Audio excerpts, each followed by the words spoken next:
So a lot of times on this podcast, we get feedback from people who are just getting involved in soccer and are starting to learn some things. And so God bless them. Watching the last two games. I would like to act as a like a go-between for those fans, because there was something I have been thinking about over the last week or so, even before that, when we recorded the last episode. And when I think about my job, right, I've never played professional soccer. I am a podcast producer. And there's a lot of people who work on this show with me. We're a team. And if you took me out of this team and asked me to start producing a different show with entirely different people, we would struggle a little bit in the beginning to figure out how are we going to, what are our processes going to be? What kind of software are we going to use? What time are we going to record? All that stuff has to be worked out. How difficult is it to transition from your club that you're playing with for most of the year into the national team and then back out again? Great question. Realistically, how hard is that? As you can imagine, the more time you have doing that, the more times you do that, the easier it is. Okay. But I learned this while coaching. If you have let's say you have a roster of 22 players, and mid-season, you've got a really good culture, you're really happy with where the group is, and you decide you want to trade a player. You get rid of one player and a new player comes in. The entire dynamic changes.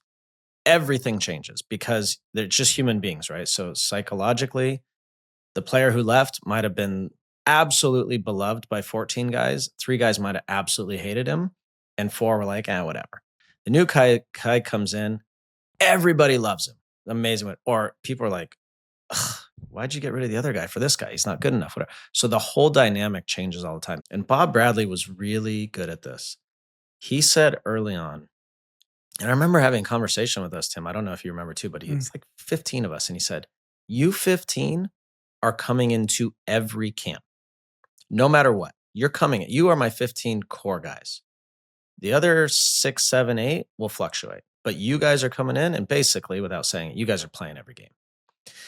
And I hadn't thought about it till Tim said it this morning. We desperately need that right now.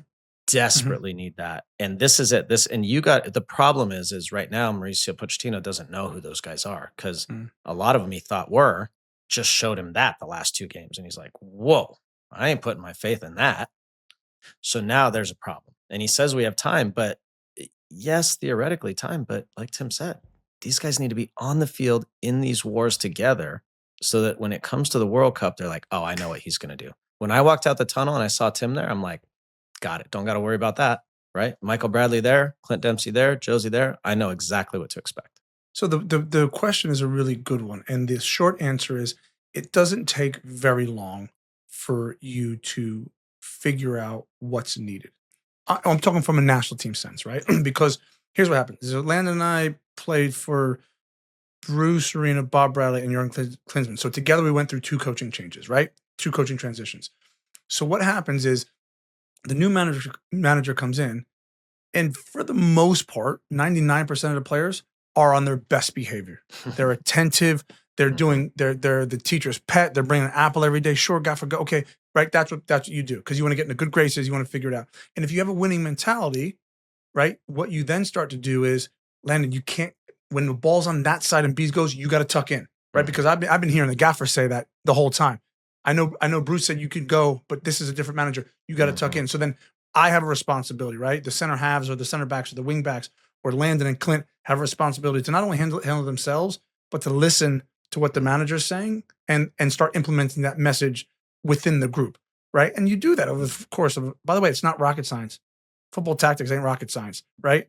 You understand it and then you apply it. So I know people go, well, you play for your club. It's not an encyclopedia. I play for Everton. We play a certain way. I get on the plane. I play for my country. I know what the manager wants, Bruce, Bob, or Jurgen. I know what they want. And then we apply it. It doesn't take 3 days to go, oh, that's right.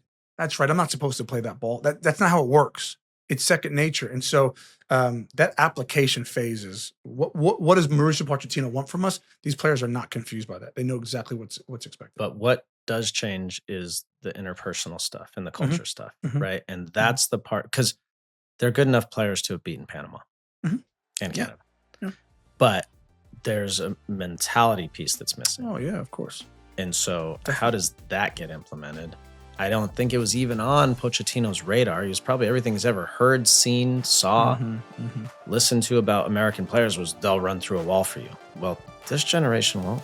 No, they won't.